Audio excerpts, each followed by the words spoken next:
Star actor Saif Ali Khan పై గుర్తు తెలియని దుండగులు ఆయన ఇంట్లో దాడి చేసిన సంగతి తెలిసిందే. దొంగతనానికి వచ్చిన దుండగుణ్ణి అడ్డుకునే క్రమంలో సైఫ్ అలీ ఖాన్ కు అతనికి మధ్య ఒక రకమైన పోరాటం నడిచినట్లు జాతీయ మీడియా పేర్కొంది. ఈ క్రమంలో సైఫ్ అలీ ఖాన్ పై కత్తితో విచక్షణారహితంగా దాడి చేశాడు. ఈ దాడిలో సైఫ్ అలీ ఖాన్ కు 6 చోట్ల తీవ్ర గాయాలైనట్లు గుర్తించారు.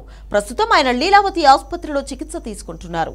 గురువారం తెల్లవారుజామున 2:30 గంటలకు దాడి ఘటన జరిగినట్లు తెలుస్తోంది. సైఫ్ అతని కుటుంబ సభ్యులు నిద్రలో ఉండగా ఇంట్లోకి చొరబడిన దుండగుడు దొంగతనానికి ప్రయత్నం చేయడం, ఆ తర్వాత సైఫ్ అలీ ఖాన్ అడ్డుకునేందుకు ప్రయత్నం చేయడం, ఆ తర్వాత దాడి చేయడం జరిగాయి. అనంతరం అక్కడి నుంచి నిందితుడు పరారైనట్లు తెలుస్తోంది. ఈ ఘర్షణలో సైఫ్ అలీ ఖాన్ కు 2 చోట్ల తీవ్ర గాయాలైనట్లు ఆసుపత్రి వైద్యులు తెలిపారు.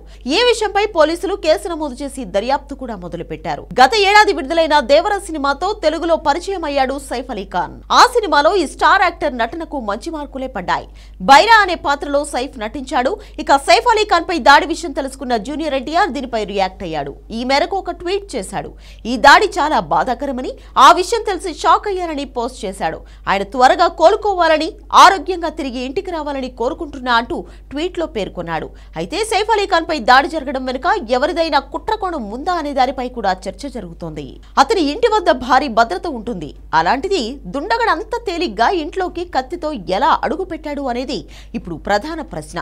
ఈ మధ్య కాలంలో బాలీవుడ్ యాక్టర్లపై జరుగుతున్న దాడులు కాస్త కంగారు పెడుతున్నాయి. ముఖ్యంగా లారెన్స్ బిష్నోయ్ దెబ్బకు బాలీవుడ్ యాక్టర్లు భయపడిపోతున్నారు. సల్మాన్ ఖాన్ అయితే ప్రాణభయంతో బుల్లెట్ ప్రూఫ్ కార్లు కూడా ఆర్డర్ చేసుకున్న పరిస్థితి ఉంది.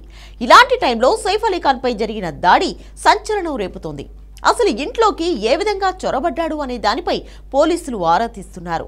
గాయం తీవ్రత ఎంత ఉంది అనే దానిపై ఇంకా ఆసుపత్రి వైద్యుల నుంచి ప్రకటన రాలేదు. ప్రస్తుతం సర్జరీ చేస్తున్నట్లు తెలుస్తోంది. అయితే ఆయన ఆరోగ్యానికి ఎటువంటి ప్రమాదం లేదని వార్తలు జాతీయ మీడియాలో వస్తున్నాయి.